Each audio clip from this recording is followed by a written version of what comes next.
बोलो जयकारा बोल मेरे श्री गुरु महाराज की जय। श्री नंगली निवासी भगवान की जय।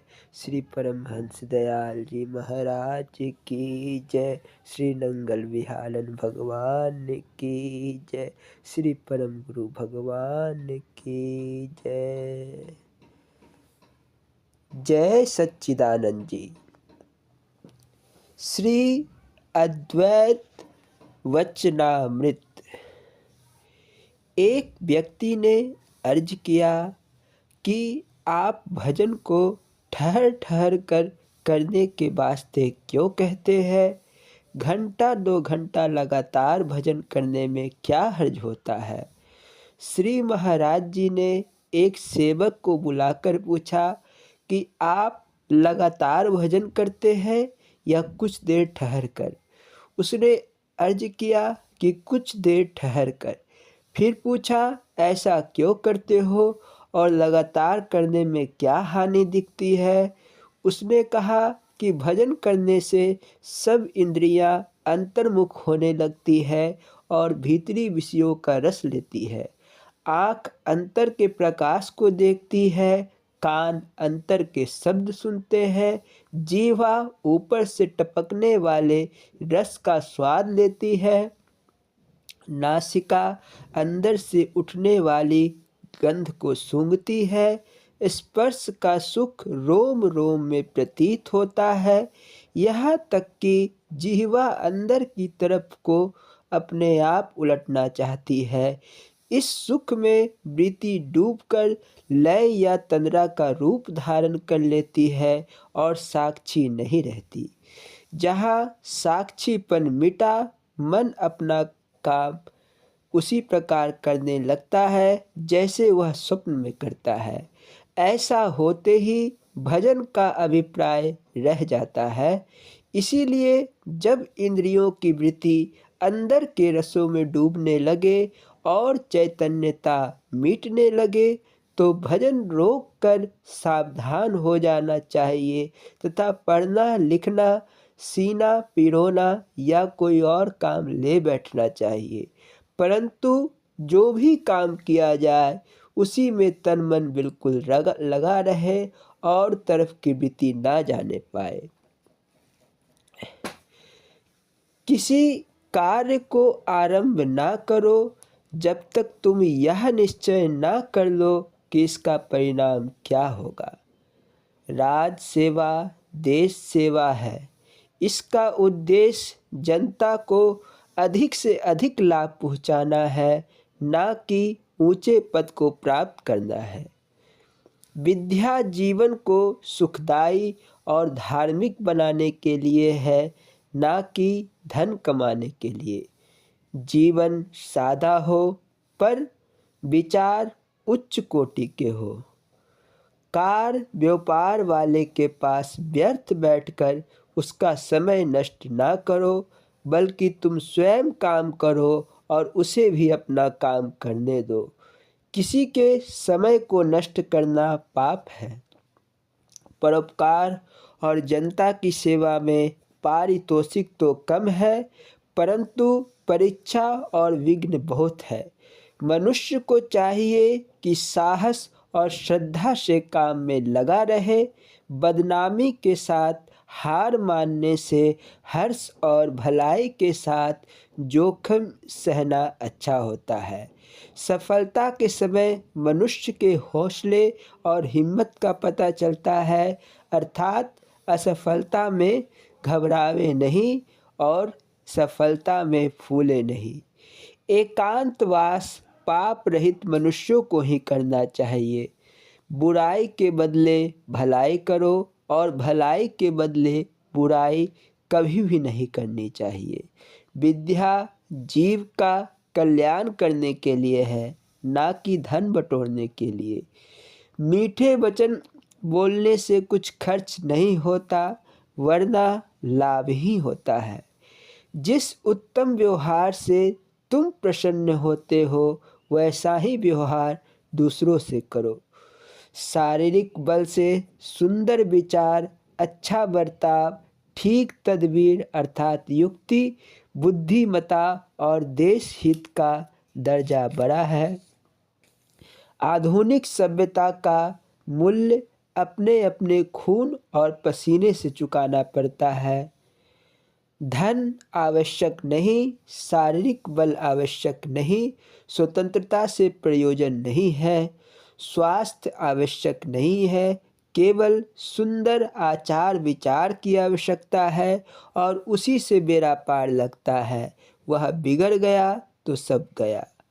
इंद्रियों का दमन, अंतःकरण का समन, जत सत का जीवन और अंतर बाहर का शौच करना चाहिए। विद्या से ज्ञान प्राप्त करे, भारी तनख्वाह और धन लाभ के लिए ना बेचे। बोलो जयकारा बोल मेरे श्री गुरु महाराज की जय। श्री स्वरूप दर्शन पाठ बदलते रूप भाग 2। बोलो जयकारा बोल मेरे श्री गुरु महाराज की जय। ध्यान मूलम गुरुर्मूर्ति, पूजा मूलम गुरुपदम, मंत्र मूलम गुरुवाक्यम, मोक्ष मूलम गुरु कृपा। गुरु जी को कीजिए दंडवत, कोटि कोटि प्रणाम। कीट न जाने भिखो, गुरु कर ले आप समान। त्वमेव माता च पिता त्वमेव, त्वमेव बंधु च सखा त्वमेव, त्वमेव विद्या द्रविणं त्वमेव, त्वमेव सर्वं मम देव देव। इस पाठ को प्रारंभ करने के पूर्व यह दास श्री नंगली निवासी भगवान के चरण कमलों में दंडवत प्रणाम करता है। जयकारा बोल मेरे श्री गुरु महाराज की जय। श्री स्वरूप दर्शन पाठ बदलते रूप भाग 2।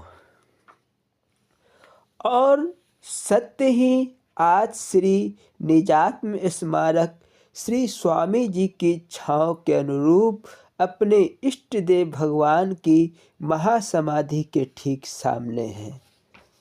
महाप्रभु दाता दीनदयाल जी ने अपने जीवन काल में हजारों भेषधारी सेवक बनाए और लाखों सर्वसाधारण मनुष्यों को सत्य नाम का उपदेश देकर उनकी काया पलट दी। उनके दिलों पर गुरु भक्ति का ऐसा गूढ़ा रंग चढ़ा कि वे बस महाप्रभु के ही होकर रह गए।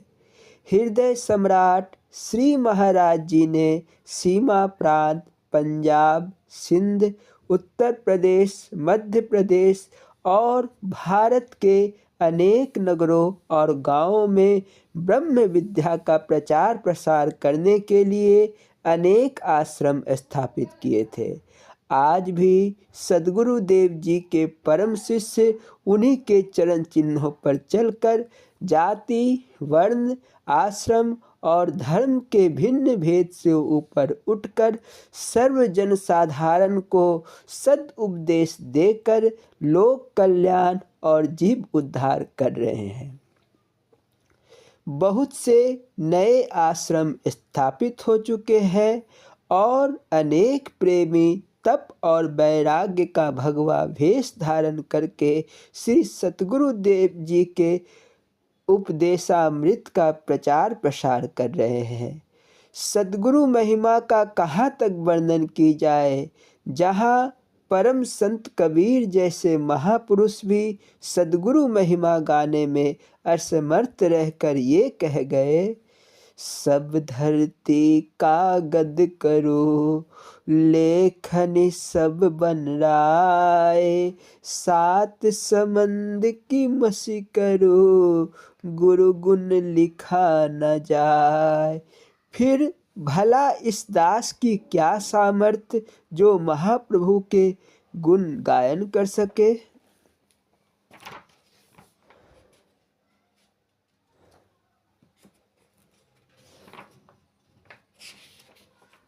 श्री सतगुरु दयाल जी की अपार दया मेहर द्वारा श्री स्वरूप दर्शन संपूर्ण हो सका है। श्री इष्ट देव भगवान के प्रेमी सेवक आज भी महाप्रभु की विलक्षण लीलाएं देखते हैं। कदम कदम पर जीवन की हर कठिनाई में दयालु महाप्रभु विभिन्न रूप धारण करके उनकी रक्षा करते हैं। उन विचित्र लीलाओं का वर्णन कहाँ तक किया जाए, लेखनी में इतनी शक्ति नहीं, यह तो निज अनुभव का विषय है। भगवान बुद्ध के विषय में कहा जाता है कि साल वन में मृत्यु शैया पर लेटे हुए उन्होंने अपने अंतिम उपदेश में भक्तों और भिक्षुओं से कहा था कि मैं शरीर से ही तुमसे अलग हो रहा हूँ, आत्मिक रूप से मैं सदा आपके अंग संग रहूँगा। निस्वार्थ भाव और तन मन धन से मेरे बनकर सेवा करो और अपने जीवन तथा आचरण से मेरे धर्म चक्र का दिव्य प्रकाश घर घर फैलाओ और धर्म पताका नगर नगर गाड़ दो। भगवान महावीर ने दीपावली की रात्रि को परिनिर्वाण प्राप्त करने से पूर्व कहा था, मेरा बनकर अहिंसा और करुणा, दया और कृपा की गंगा बहाते चलो। आपकी निष्काम सेवा रंग लाएगी, विश्व भर में स्वयं जियो और दूसरों को जीने दो के आदर्श की ध्वजा लहराएगी। हजरत ईसा मसीह ने अपनी जीवन लीला समाप्त करने से पूर्व अपने 5 शिष्यों से कहा था, तुम ज्योति के प्रकाश की किरणें बनकर दूर दूर तक फैल जाओ और चारों खूंट मेरे परम पिता ईश्वर के नाम का डंका बजा दो। परंतु याद रखना, यह काम डाकिये के समान निष्काम भाव से करना। शक्ति प्रभु की होगी, पुरुषार्थ आपका।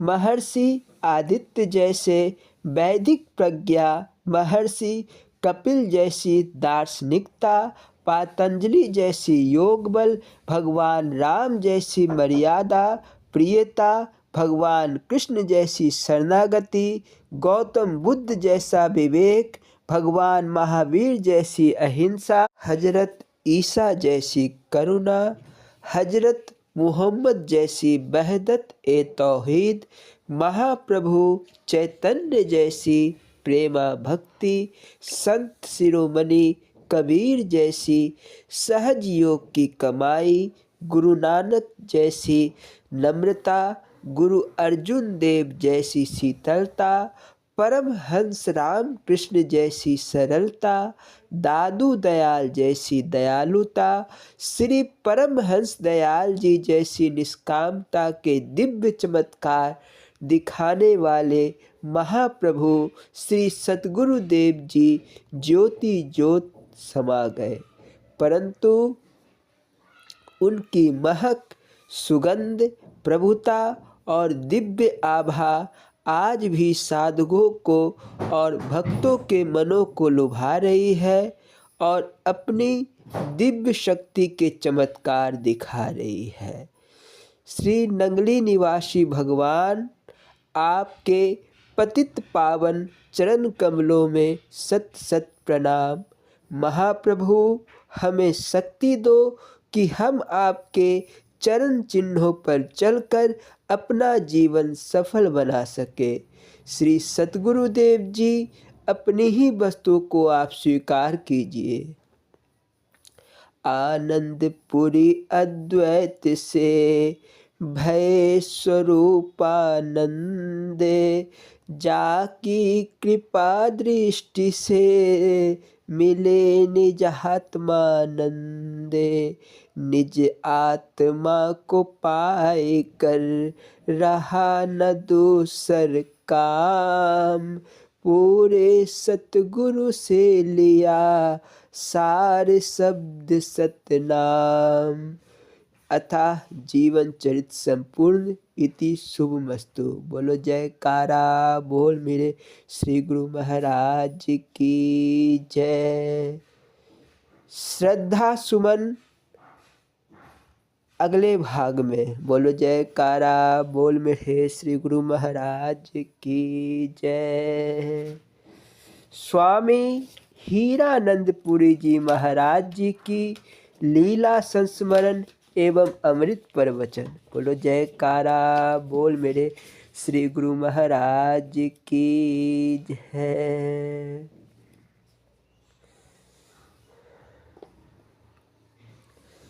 माया बहन जी एक लीला का वर्णन करती है। स्वप्न में दी गई आज्ञा। मैं उस समय पंजाब के अपने गांव पालकवा में रह रही थी।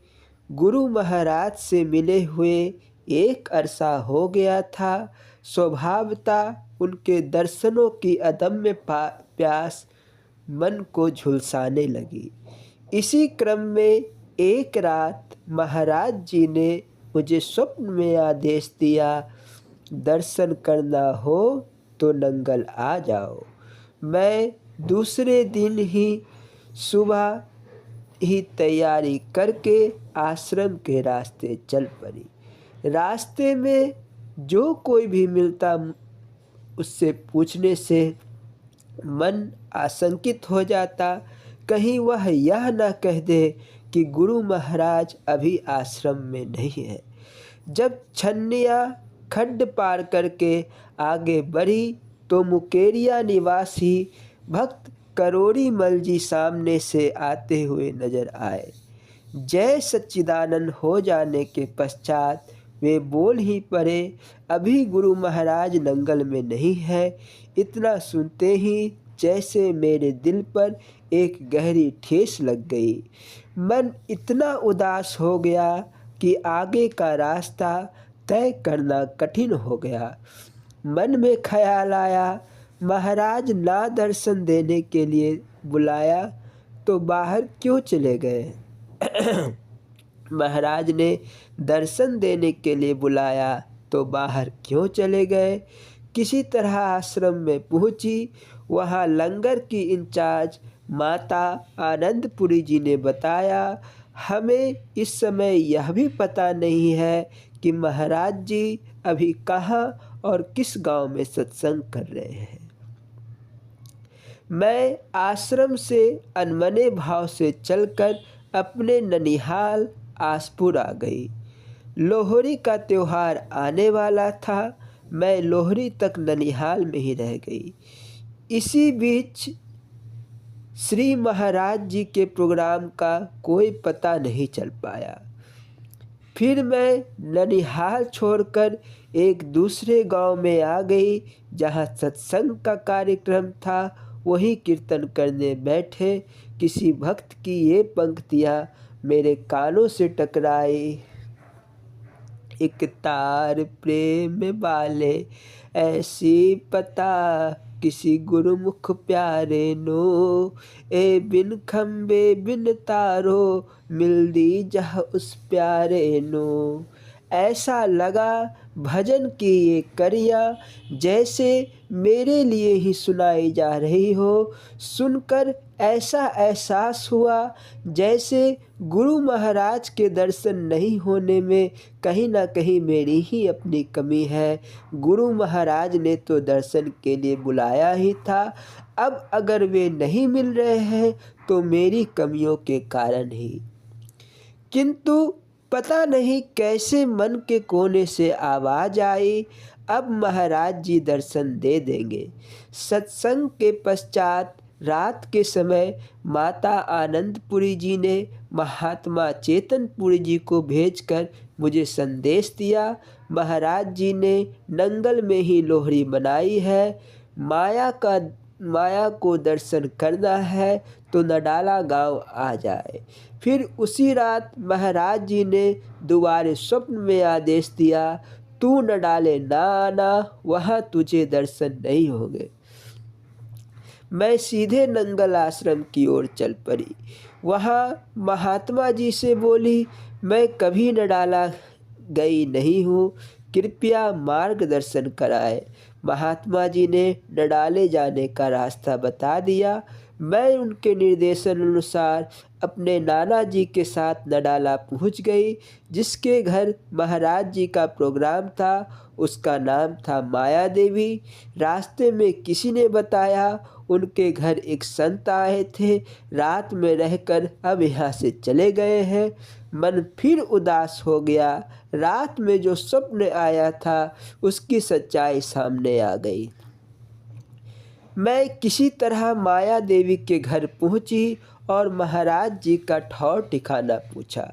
मुझे सूचना दी गई कि महाराज जी इस समय ब्रह्मोबाल में सत्संग करने गए हैं। फिर मैं वहाँ से ब्रह्मोबाल चल पड़ी। वहाँ सचमुच महाराज जी विराजमान थे। दर्शन करके उनके श्री चरणों को स्पर्श किया। देखा एक चरण में पट्टी अर्थात बैंडेज बंधी हुई थी। मैंने पूछा, महाराज जी यह पट्टी क्यों बंधी हुई है? महाराज जी ने मुस्कुराकर बोले, एक प्रेमी आया था, काट कर चला गया।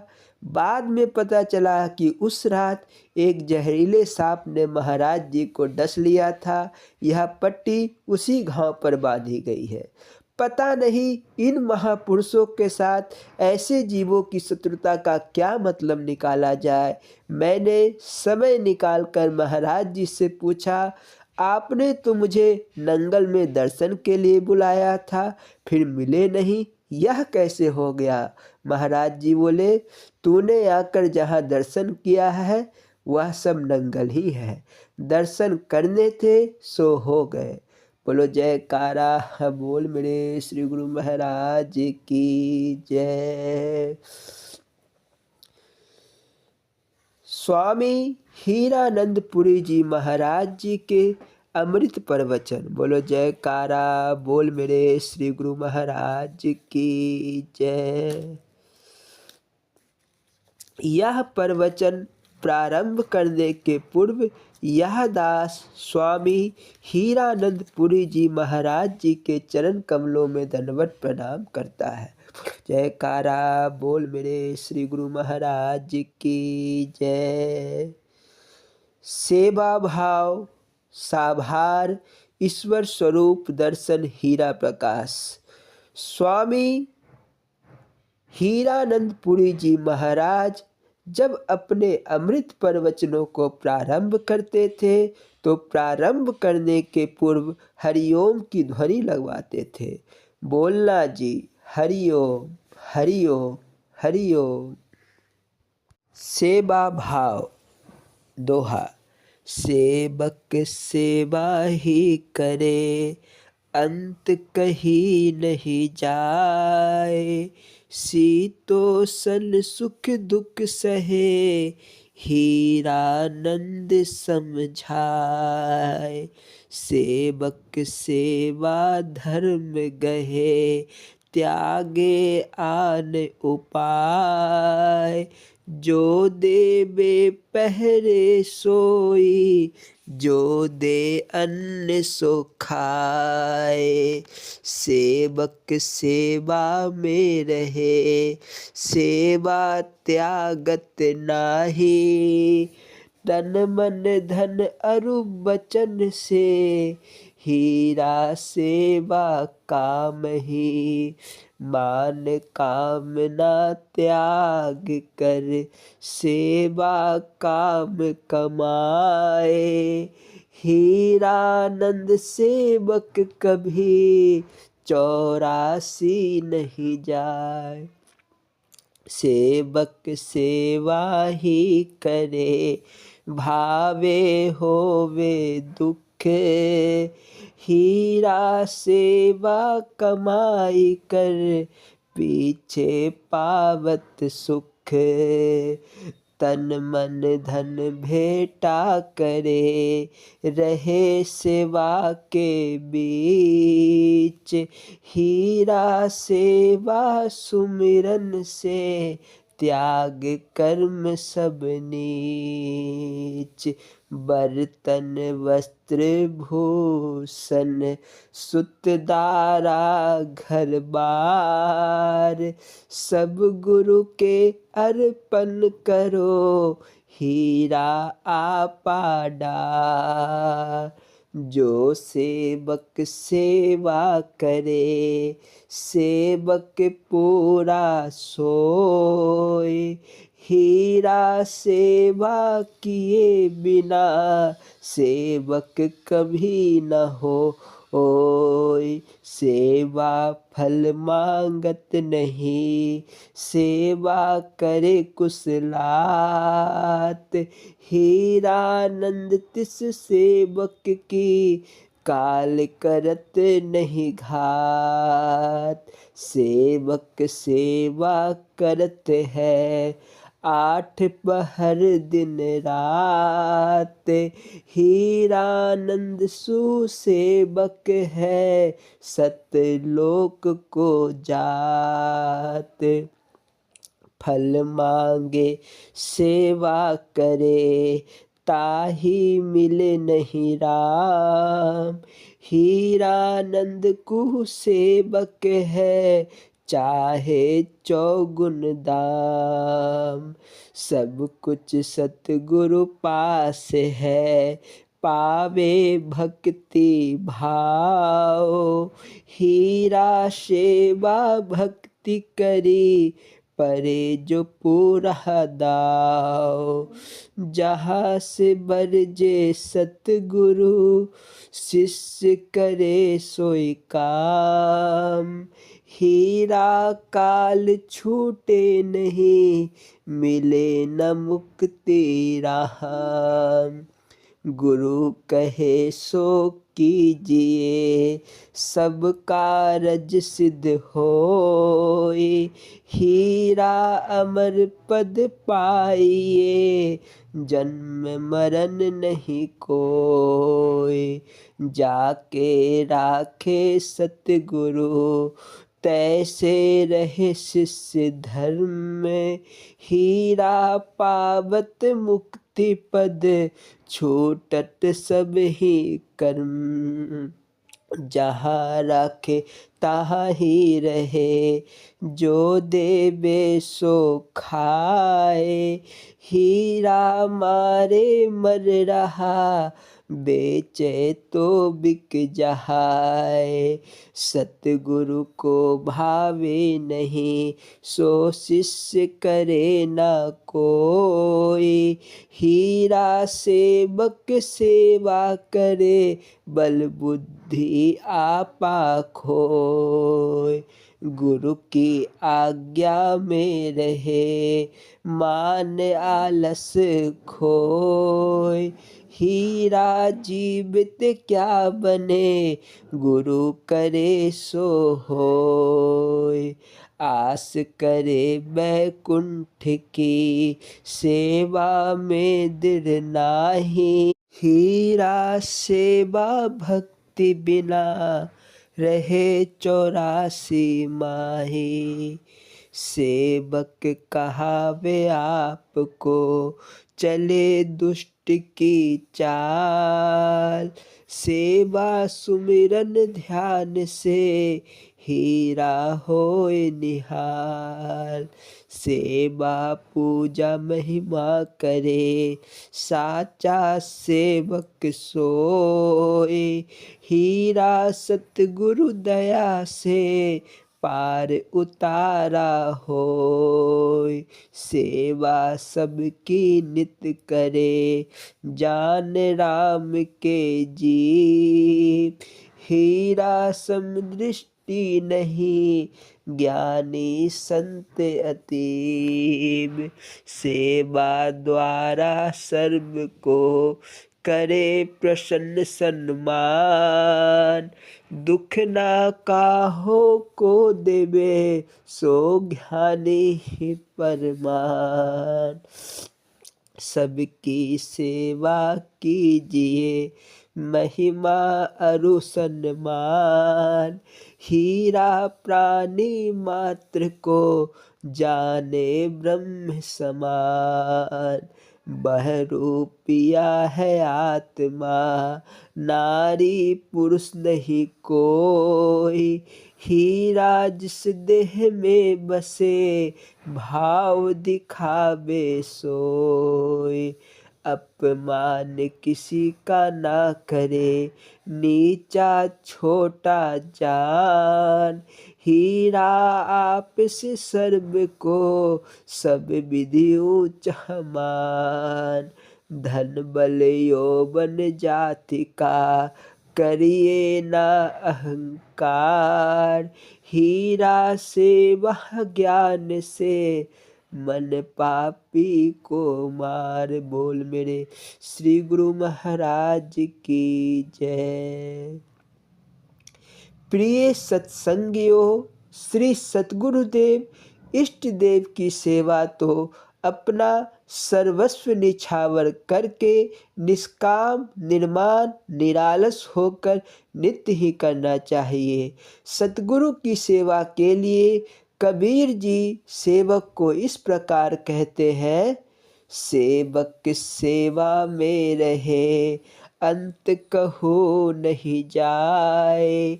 दुख सुख सिर ऊपर सहे, कहे कबीर समुझाए। सेवक सेवा में रहे, सेवक कहिए सोए। कहे कबीर सेवा बिना, सेवक कभी न हो ओए। सेवक मुखे कहा वही, सेवा में दृढ़ नाही। कहे कबीर सो सेविका, 184 माही। सेवक तो गुरु भगवान से प्रार्थना करता है कि मेरे को सेवा करने का अधिकार और सौभाग्य प्राप्त हो। इसलिए जिसके पास जो भी साधन होवे, उसी के द्वारा उसको तत्पर होकर सेवा करनी चाहिए। यह नहीं मानना चाहिए कि सेवा केवल अन्न धन और तन से ही हो सकती है।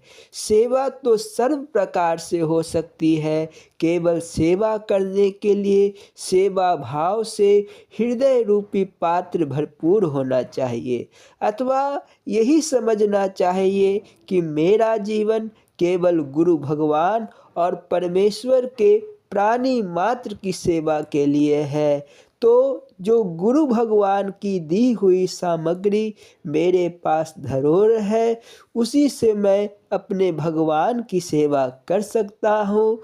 सेवा भाव वाला यह नहीं कह सकता कि मुझ में सेवा करने की शक्ति या योग्यता नहीं है, क्योंकि जड़ वृक्ष और बुद्धिहीन पशु भी परमेश्वर की मर्यादा में रहकर निष्कामता से अनेक प्रकार की शीत उष्ण आपत्तियों सहन करके प्राणी मात्र की सेवा कर रहे हैं।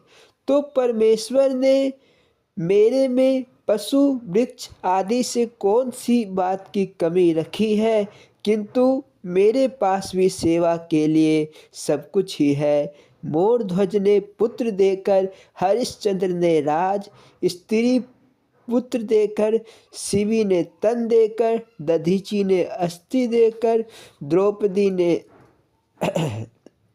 साड़ी की लकीर देकर, गोपियों ने मन देकर, राजा बलि ने राज देकर, इसी प्रकार अनेकों ने जिसमें उनकी महत्मा थी उससे ही सेवा करी है। उसी प्रकार मैं भी अपने आत्मिक कल्याण के लिए सर्व प्रकार से सेवा करूँगा। यह मेरा परम कर्तव्य है। सेवक सेवा में रहे, सेव करे दिन रात। कहे कबीर को सेव का, सन्मुख ना ठहरात। सेवक फल मांगे नहीं, सेव करे दिन रात। कहे कबीर तदास पर, काल करे नहीं घात, फल कारण सेवा करे, निस दिन जाचे राम। कहे कबीर सेवक नहीं, चाहे चौगुन दाम। कर्म फल की इच्छा का त्याग करके प्रहलाद जी श्री नृसिंह देव से बोले कि हे भगवान, मां प्रलोभ यत्पुत्यामक्तमं कामेषुतवर्रे तत्संगभितो निर्विननो मुमुक्षुस्तवामामुपाश्रिता वृत्तिलक्षणा जिज्ञासुभक्तं कामेष्वचोदयतः भवान् संसार बीजेषु हृदय ग्रंथिषु प्रभो नान्यथा ते अखिल गुरो घटेत करुणात्मनः यस्ते आशीष अशासस्ते नासा भृत श्रव्यवानिका। अर्थात मैं तो स्वयं से ही विषयों में आसक्त हूँ। मुझे वरदान की बात कहकर न ललचाइए। विषयों के संग से डरकर और उनसे घबराकर मैं समस्त बंधनों से मुक्त होने के लिए आपकी शरण में आया हूँ। हे प्रभु, हृदय की अज्ञान ग्रंथि के समान बंधन के कारण और संसार के बीज रूप विषयों की ओर सेवक को लगाने की बात अथवा वरदान मांगने को कहा है तो आपने केवल इस दास की परीक्षा के लिए ही कही है। देखें इसमें सेवक के लक्षण है या नहीं। नहीं तो जगत गुरु आप इतने दयालु होकर मुझको ऐसी प्रेरणा क्यों करते। परंतु मेरे नाथ, जो सेवक सेवा के बदले में आपसे कुछ पाने की आशा करते हैं वह सेवक नहीं है, वह तो लेन देन करने वाला बनिया है। आगे प्रहलाद ने कहा कि यदि मुझे वरदान देना ही है तो यह वर दीजिए। शेष अगले भाग में। बोलो जयकारा बोल मेरे श्री गुरु महाराज की जय। स्वामी परम ज्ञानानंद पुरी जी महाराज जी की लीला संस्मरण एवं अमृत प्रवचन। बोलो जयकारा बोल मेरे श्री गुरु महाराज की जय। श्री गुरु महाराज जी की भेड़। पुसौली में बनवारी पाल नामक एक भगत था जो भेड़ें पालता था।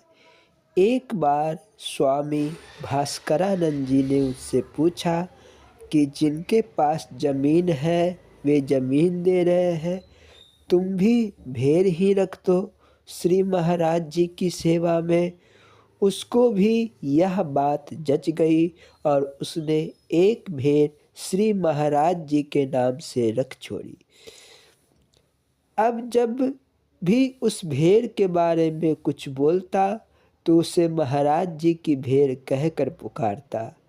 दाल बेचने से जो रुपए होते वह बसंत के अवसर पर महाराज जी को अर्पित करता। इस तरह वह गरीब व्यक्ति महाराज जी को 8-10 रुपए की सेवा करने लगा। उस एक भेड़ से बढ़ते बढ़ते 14 भेड़ हो गई। जब मंदिर बनने लगा तो उसने सारी भेड़ें बेचकर मंदिर में एक मुश्त पैसा देने के लिए कहा गया, पर वह भक्त राजी नहीं हुआ। इन भेड़ों के रहने से मुझे श्री महाराज जी की याद बनी रहती है। इस भक्त का शरीर छूट गया। निश्चित रूप से उसे अंत में श्री महाराज जी की याद रही होगी, क्योंकि जीवन में भेड़ों के माध्यम से ही सही वह उन्हें याद करता था। वास्तव में सच्चा शिष्य अपने गुरु को एक क्षण के लिए भी नहीं भूलना चाहता है। बोलो जयकारा बोल श्री गुरु महाराज की जय। स्वामी परम ज्ञानानंद पुरी जी महाराज जी की अमृत प्रवचन। बोलो जयकारा बोल मेरे श्री गुरु महाराज की जय। स्वामी परम ज्ञानानंद पुरी जी महाराज जी के अमृत प्रवचन। स्थान परमपुरी आश्रम, फरवरी 1983। यह प्रवचन प्रारंभ करने के पूर्व यह दास स्वामी परम ज्ञानानंद पुरी जी महाराज जी के चरण कमलों में दंडवत प्रणाम करता है। बोलो जयकारा बोल मेरे श्री गुरु महाराज की जय। आत्म कल्याण की जिज्ञासा को लेकर आए हुए प्रेमियों, बोलना हरिओम हरिओम हरिओम। महात्माओं ने तुम्हें उच्च कोटि के गुरुमुखों की गाथाएं सुनाई। तुमने सुना कि जिसने धर्म के लिए, सत्य के लिए अपने जीवन में कष्ट उठाए, उनका जीवन अमृत बन गया। वे आज भी अमर है और सदा सदा तक उनके नाम और गुण लोगों के द्वारा याद किए जाएंगे। तुमने सुना कि गुरु भक्तों को उबलते पानी में डाला गया, चरखियों पर चढ़ा दिया गया। ठीक है, प्रत्यक्ष में उनके शरीरों की दुर्गति तो हुई, परंतु आज भी उनके नाम के सामने दुनिया का सिर झुक जाता है। इसीलिए तुम भी अपने जीवन को सात्विक बनाओ। उन गुरुमुखों के जीवन तुम्हारे लिए आदर्श स्वरूप है। तुम एकांत में होकर सदैव आदर्श का चिंतन करो, दिव्य चिंतन करो। जगत का चिंतन, असत्य का चिंतन तुम्हारे विचारों को कमज़ोर कर देगा और एक दिन तुम श्रेय पथ से भटक जाओगे। तुम्हारे संस्कार सांसारिक हो जाएंगे। महात्माओं ने अनेक प्रमाणों से तुम्हें दुष्कर्मों के, दुश्चिंतन के कुप्रभाव को समझा दिया। मनुष्य शरीर बेशकीमती है। तुम अगर इसका महत्व जान लो तो तुम्हारा कल्याण हो जाए। अब सत्संग में तो तुम 2 घंटे बैठते हो और 22 घंटे कुसंग में रहते हो। अब 2 घंटे के सत्संग का असर क्या हो? दूसरी दफ़ा आते आते तुम पूरे दुनियादार बने रहते हो।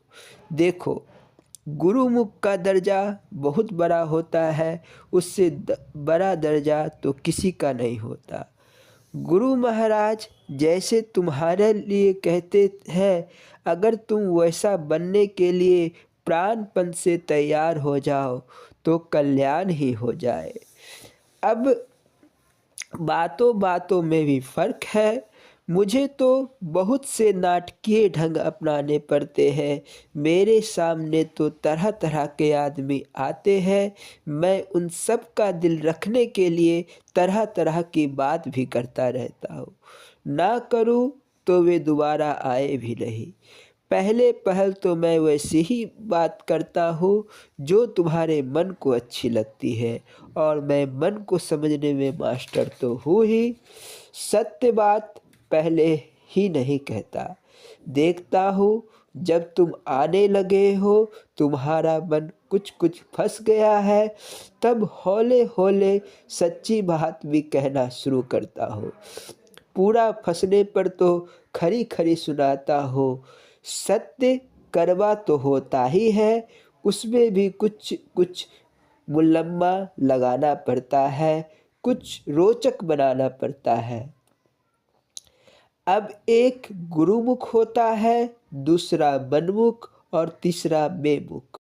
मनमुख तो वह है जो गुरु धारण करने को ही फिजूल बताता है। कहता है मंत्र तो किताबों में लिखे ही हैं, क्रियाएं सब किताबों से समझकर कर देंगे। वह ना समझ है, कुछ नहीं समझता। जिस प्रकार घर का छपा नोट और करेंसी का नोट होता है, उसी प्रकार गुरु मंत्र करेंसी का नोट है। उस पर सरकारी मुहर लगी है। जब तुम सिद्ध पीठ से दीक्षा प्राप्त करते हो, तभी से तुम्हारे ऊपर उस पीठ के अनेक बुजुर्गों महापुरुषों की साया हो जाती है। सबकी कृपा तुम्हारे ऊपर हो जाएगी अगर तुम उन उपदेशों पर चलोगे। तो उस पीठ द्वारा प्रदत्त नाम मंत्र विशेष गुणकारी इसलिए होगा कि उसकी कमाई करके वहाँ अनेक सिद्ध महापुरुष हो गए हैं। दूसरे गुरुमुख से तो तुम परिचित ही हो। उसे गुरु उपदेश के प्रति अटूट श्रद्धा होती है। उसका अपना मन होता ही नहीं, गुरु का मन ही उसका मन होता है। गुरुमुख गुरु के एक एक वचन के पालन में अपना जीवन बार जाता है, उसका जीवन धन्य है। और तीसरे बेमुख है, जो गुरु मंत्र लेकर भी अपनी मन की गुरुआई में चलते हैं, उन्हें गुरु उपदेश के प्रति श्रद्धा नहीं होती। उनका मन सदैव संशयग्रस्त और अश्रद्धालु रहता है। वैसे बेमुख तो मनमुखों से भी अधिक जाहिल होते हैं। बेमुख का तो 100 जन्मों में उद्धार नहीं होता, वे तो बेकार धरती के भार बने जीते हैं। खैर, हमारे आदर्श तो उन गुरुमुखों के चरित्र है, हमें सिर्फ उनका ही अनुकरण करना चाहिए। तुम गुरु दरबार में आ चुके हो, यह तुम्हारा परम सौभाग्य है। तुम यदि इसका महत्व समझो तो तुम्हारा कल्याण रजिस्टर्ड है। यहाँ तो तुम्हें सजा में भी स्वर्ग मिलेगा। जिन्होंने इसका महत्व समझा वे कहते हैं, जे गुरु चरण रेणु सिर धरहि, सकल विभव अपने बस करहि। और हुआ भी वैसा ही। एक भक्त बाबा नानक से मिलने आया। उस वक्त वे खेत में थे। आगंतुक सूट बूट छड़ी घड़ी में था। बाबा ने उसके सिर पर धान के बीज का एक गट्ठर उठा दिया। वह खुशी खुशी कीचड़ से सनते हुए चल पड़ा। किसी ने देखकर बाबा से कहा, यह भी नहीं देखा कि कितना बड़ा आदमी है, मुफ्त का गुलाम मिल गया। बेचारे को मिट्टी गारा से सरोबार कर दिया। बाबा ने खट कहा, मिट्टी तो तेरे लिए है, उस गुरुमुख के लिए तो वह केसर है। और देखा गया उस प्रेमी के बदन में केसर ही लिपटा था। आज तुम गुरु दरबार की सेवा में अनेक कष्ट उठाते हो। तुम्हारा हाथ पानी से खराब हो जाता है, कोई बात नहीं। तुम वहाँ का तुच्छ सुख देख तुम यहाँ का तुच्छ सुख देकर अच्छे सुख खरीद रहे हो। इस सेवा में तुम्हारा शरीर भी बिगड़ गया तो बदले में दिव्य शरीर पाओगे। यदि इस सेवा का महत्व समझकर करते हो तो तुम्हारा जीवन अमृत ही हो जाएगा। सुना नहीं, गुरु दरबार की जूठी थालियाँ मलकर लोग जगत में पूज्य बन गए।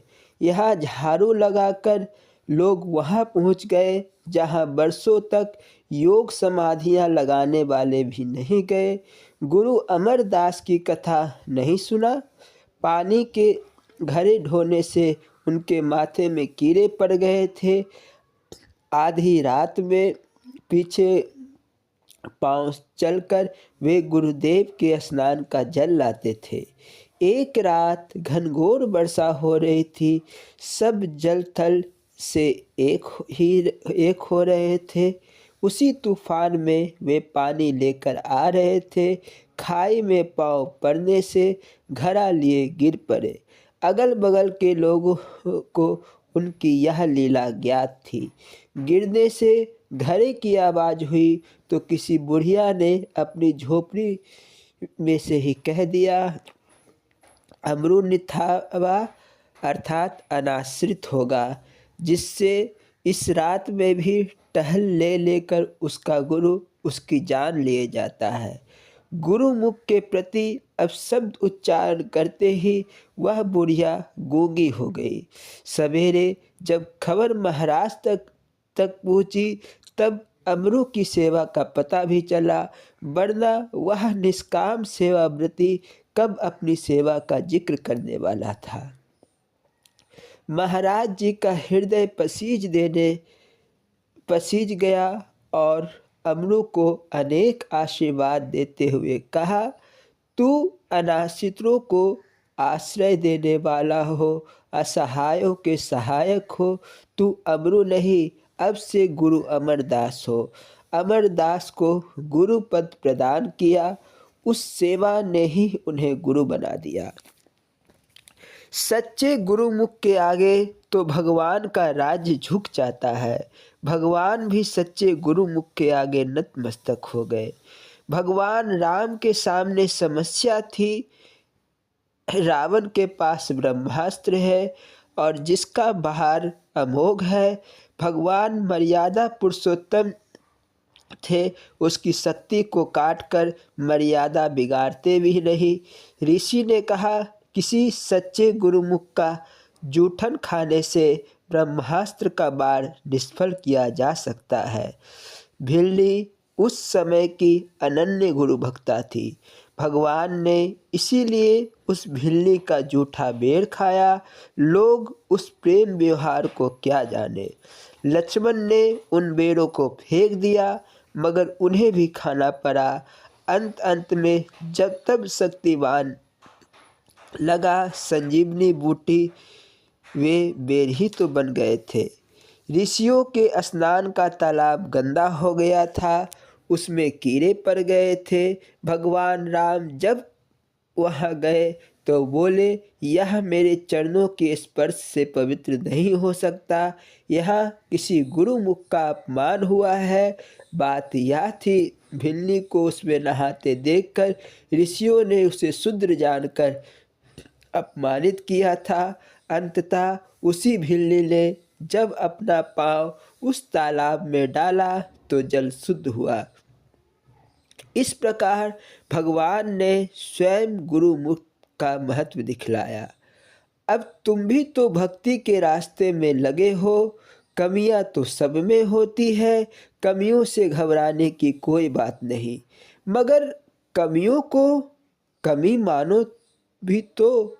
अपनी कमियों की सजा के रूप में ही तुम संसार के कैद में डाल दिए गए हो। जैसे सरकारी नियमों के प्रतिकूल चलने वाले जेल भेज दिए जाते हैं, उसी तरह तुम भी जेल में हो। तुमने सत्संग नहीं किया, सत्कर्म नहीं किया, शास्त्रों और महापुरुषों की आज्ञा का पालन नहीं किया। इन्हीं अपराधों से तुम संसार के जेल में पड़े हो। है हम सभी कैदी। पहले तो हमारा शरीर ही सबसे बड़ा जेल है।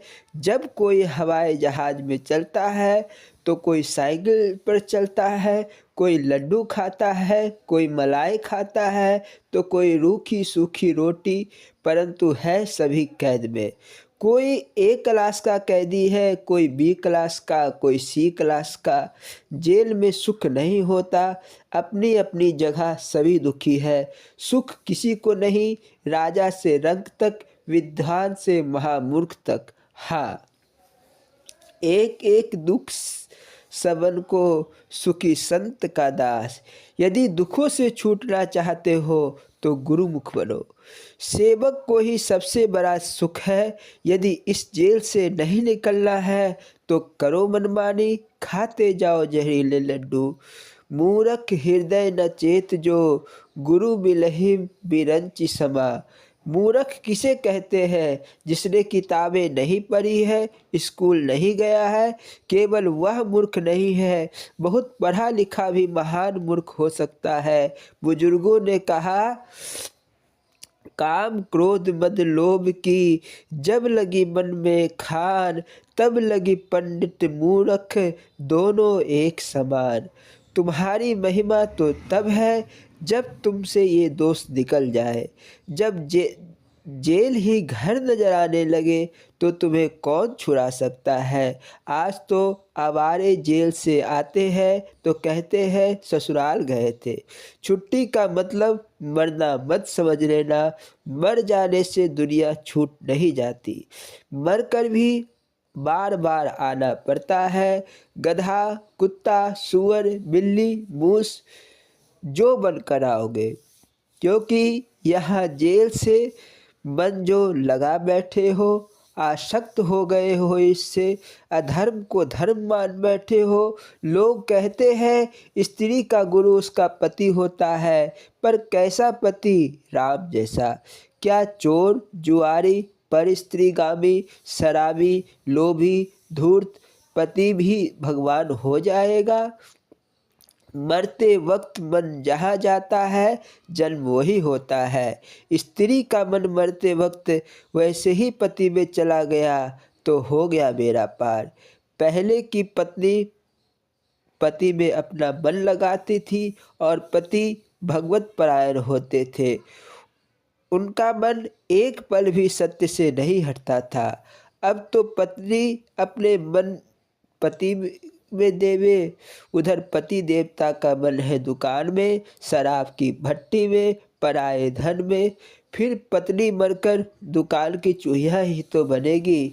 इसीलिए सच्चाई को ठीक से समझो। लकीर का फकीर बनना ठीक नहीं होता। शास्त्र की बातें स्वयं तुम्हारी समझ में नहीं आएगी, इसीलिए शास्त्र को पहले गुरु से सुनना चाहिए। गुरुमुख बनकर ही असलियत को समझा जा सकता है, मुक्ति गति प्राप्त की जा सकती है। सेवक सेव्य भाव बिनु भवना तरिए उर्गारी। जय गुरु आशीर्वाद। बोलो जयकारा बोल मेरे श्री गुरु आज की जय। श्री नंगली निवासी भगवान की जय। श्री परमहंस दयाल जी महाराज की जय। श्री नंगल बिहार भगवान की जय। श्री परम गुरु भगवान की जय। जय सच्चिदानंद जी।